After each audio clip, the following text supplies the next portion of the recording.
Non, ici, Paul, il commençait à s'irriter et à refuser ça, spirituellement. Oh, tu as le pouvoir de refuser.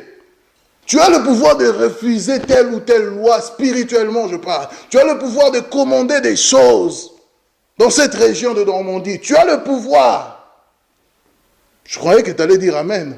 Amen. Tu as le pouvoir de le commander. Regarde Paul, lui-même déjà dans la ville d'Athènes, une ville qui est répandue parce que la sagesse des Athéniens et la sagesse des Grecs était tellement forte que les Romains copiaient sur les Athéniens et les Grecs. Et c'était une forte puissance culturelle. Et là, Paul veut même dominer sur ça. Domine au milieu de tes ennemis. Battre l'ennemi sur son propre terrain. Et là, Paul commençait à combattre cet esprit il commençait à combattre l'esprit religieux, l'esprit qui gouvernait cette ville. Comprenez? Il y avait l'esprit qui gouvernait cette ville. Et là, il y avait l'esprit qui gouvernait ce territoire. Il s'entretenait donc dans la synagogue avec les Juifs et les hommes craignant Dieu et sur la place publique. Vous voyez que Paul ne s'arrêtait pas à aller à l'église ou à la synagogue. Il allait même dehors. Comprenez? Il allait même dehors parler, il allait même dehors démontrer son Jésus. Dis Amen. Amen. Parce que tu n'aimes pas aller dehors, tu ne veux pas dire Amen. Donc dis Amen, c'est ça. Il s'entretenait dans les synagogues et il s'entretenait aussi dans les places publiques. Il n'était pas le terrain, c'était pas que l'église locale, le terrain, c'était aussi la place publique. Est-ce que vous comprenez? Amen. Et c'est ça que Dieu veut. Comprenez? Et c'est ça que Dieu veut. Et Paul, quand il va commencer à parler, il va parler simplement, il va leur dire, le Dieu qui a fait le ciel et la terre. C'est-à-dire que Dieu est tout terrain. Le Dieu qui a fait le ciel et la terre, c'est pour cela que quand moi je chasse un démon, je chasse un esprit, je sais que le Seigneur du ciel et de la terre est avec moi. C'est comme vous voyez un champion des arts martiaux, et je dis, c'est mon grand frère. Moi je marche comme ça. Donc c'est mon garde du corps. Jésus est là. Donc je n'ai même pas peur. Est-ce que vous comprenez? C'est ça. Donc il est le Seigneur du ciel et de la terre. Il est plus fort. Et c'est comme ça que Paul va arriver devant tous ces philosophes-là. Il va leur parler. Il va dire que de vous tous, moi j'ai un Seigneur du ciel et de la terre. Seul avec Dieu, mon frère, ma soeur, tu es majoritaire. Amen. Seul avec Dieu, tu es majoritaire. Oh, je me rappelle de cet homme d'Élie qui était au mont Carmel devant 400 prophètes de Baal et 400 prophètes d'Astarté. La Bible dit que Élie va dire, jusqu'à quand clocherez-vous des deux côtés? Il va dire à Israël, au peuple d'Israël, jusqu'à quand clocherez-vous des deux côtés? Si l'Éternel est Dieu, alors suivez l'Éternel. Si c'est Baal, alors suivez Baal. Il va amener les prophètes de Baal sur un terrain de maintenant. Est-ce que vous comprenez? Le feu maintenant. Et ici, Paul aussi va aller dans le même sens, mais dans le terrain de l'esprit des critiques, l'esprit des intellectuels, l'esprit des philosophies, l'esprit de toutes ces choses-là. Il va leur battre même avec la sagesse divine. La Bible dit, Daniel 6, que Daniel surpassait, écoutez bien, Daniel surpassait les satrapes parce qu'il avait en lui un esprit supérieur. Daniel. Oh non, pasteur, moi je crois que non, tu dois surpasser les gens avec un esprit supérieur. Il surpassait les ministres, les ministres babyloniens et tous ces gens-là parce qu'il avait en lui un esprit supérieur. La Bible dit dans Daniel 6. Et Paul avait en lui le même esprit supérieur. Daniel 6, si vous voulez, on le lit. Hein. Daniel 6, on va s'arrêter là. Daniel chapitre 6. Daniel chapitre 6. Daniel chapitre 6. Verset 1. La Bible dit, Darius trouva bon d'établir sur le royaume 120 satrapes qui devaient être dans tout le royaume. Il mit à leur tête 3 chefs, au nombre desquels était Daniel, afin que ces satrapes leur rendissent compte et que le roi ne souffrit aucun dommage. Daniel surpassait ses chefs et les satrapes, parce qu'il y avait en lui un esprit supérieur. Et le roi pensait à l'établir sur tout le royaume. Tu as en toi un esprit supérieur. Voilà.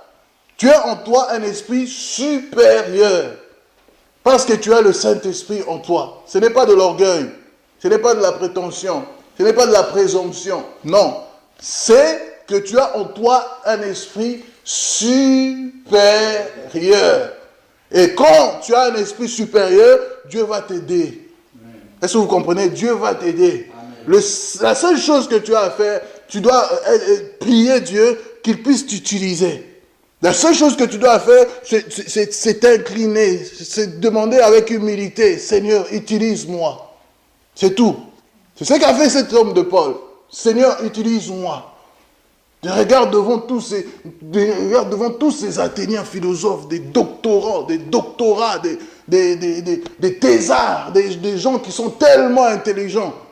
Moi, je vais aller parler maintenant devant eux. Et comment ils vont faire pour m'écouter? Il n'y a que le Saint-Esprit. Amen. Est-ce que vous comprenez? Et c'est la même chose pour Daniel. Daniel était à la tête, si vous voulez, à la tête de 120 satrapes, parce que le roi Darius a mis 120 satrapes, des gens très intelligents. Au-dessus de ces 120, il a mis 3 chefs, dont laquelle était Daniel. Et Daniel était encore au-dessus de ces 3 chefs. Pour vous dire qu'il était au-dessus parce qu'il avait un esprit supérieur. C'est pas que Daniel était plus diplômé qu'eux, c'était le Saint-Esprit en lui.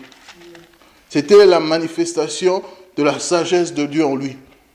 La Bible dit que la sagesse de Dieu est supérieure. Amen. Amen. La sagesse de Dieu est supérieure. Battre l'ennemi sur son propre terrain par la sagesse. Battre l'ennemi sur son propre terrain par l'esprit de sagesse. Amen.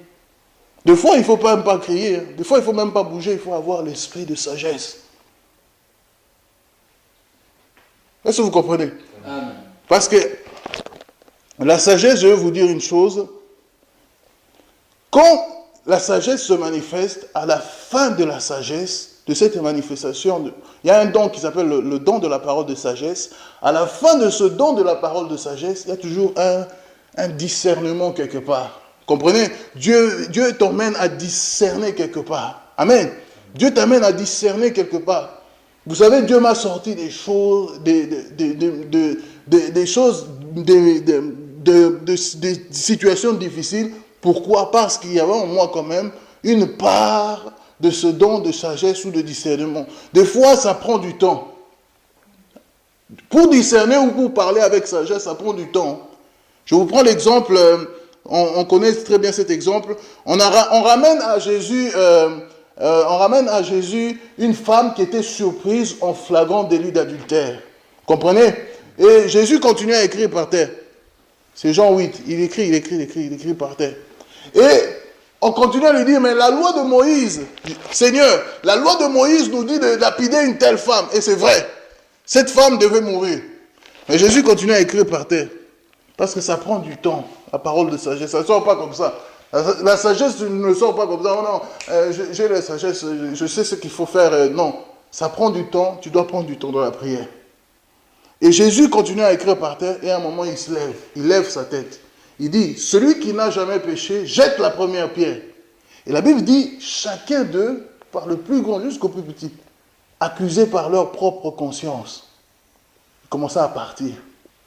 Ils ont lâché leurs pierres. Pourquoi? Parce que Jésus a su discerner en eux, quand même, il y avait une forme de cruauté ou une haine ou une méchanceté. Il faut arriver à discerner cela. Et ce n'est pas facile.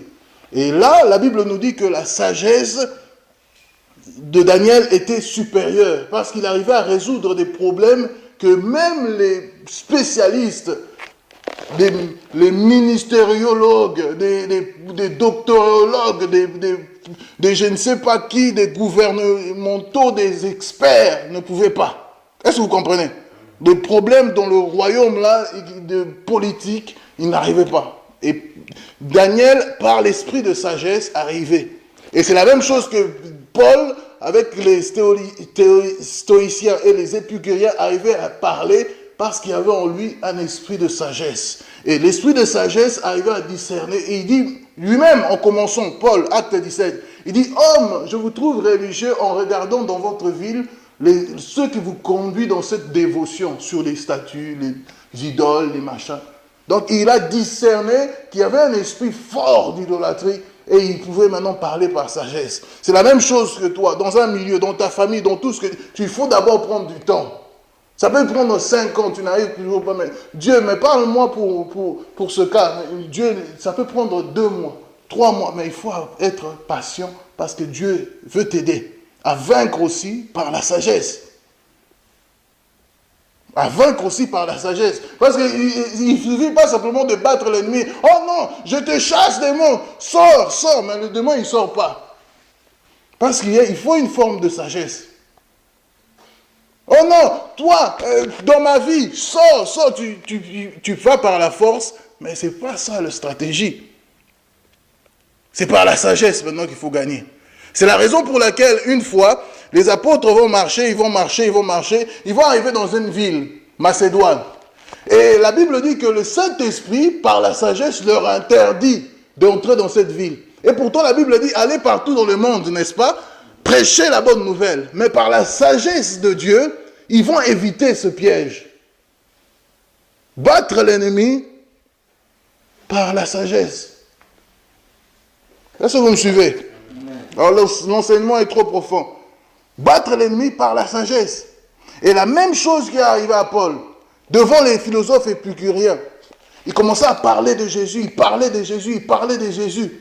Mais à un moment, les philosophes voulaient lui tendre un piège. C'est la même chose qu'on a voulu tendre à Jésus un piège. Cette femme a été surprise en flagrant délit d'adultère. Et Dieu va diriger Paul. Dieu va conduire Paul à sortir de ce piège.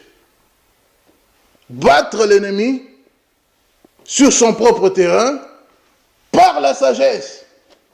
Amen. Amen. Que Dieu vous bénisse. Amen. Amen.